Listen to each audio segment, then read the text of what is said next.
One day, I had gymnastics practice. I went into the gym, I did my warm-up, I got my water. And then my coach told my team and I to line up. We were really scared. We thought we were about to enter a Beyond Scared Straight program or something. We had no idea what was going on. And then he told us, your male coaches are no longer allowed to give you hugs. I was really confused because the person that told me that, my coach for 6 years, he was a male. Turned out, USAG, which stands for United States of America Gymnastics Association, they're the ones who scout for Olympic gymnasts, run gymnastics clubs, and train them. Anyways, they changed their gymnast/coach policy because of someone named Larry Nassar. He pleaded guilty to child pornography charges and was sentenced to 40 to 175 years in a Michigan state prison. He also pleaded guilty to 7 counts of sexual assault of minors. Mr. Nassar not only was employed by the USAG medical team, but those are the very same people who are enabling him to commit these horrifying, atrocious actions. USAG needs to be held accountable for what happened. Firstly, they had many opportunities to stop what was being done, yet decided to turn a blind eye to what was happening. Take Maggie Nichols. She continuously told her coach she felt uncomfortable with what Mr. Nassar was doing. The coach told no one, meaning Maggie Nichols had to continue to see her abuser. Secondly, after another complaint was filed, USAG waited 5 weeks to contact the proper authorities, such as the FBI, for an investigation into Mr. Nassar's alleged actions.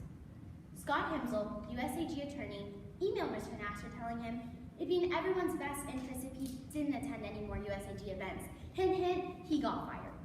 And get this, Mr. Nassar responded with, do you think you could tell the gymnasts and their families the reason I'm not coming to any more events is because I have to focus on my private practice, not because I sexually assaulted their kids?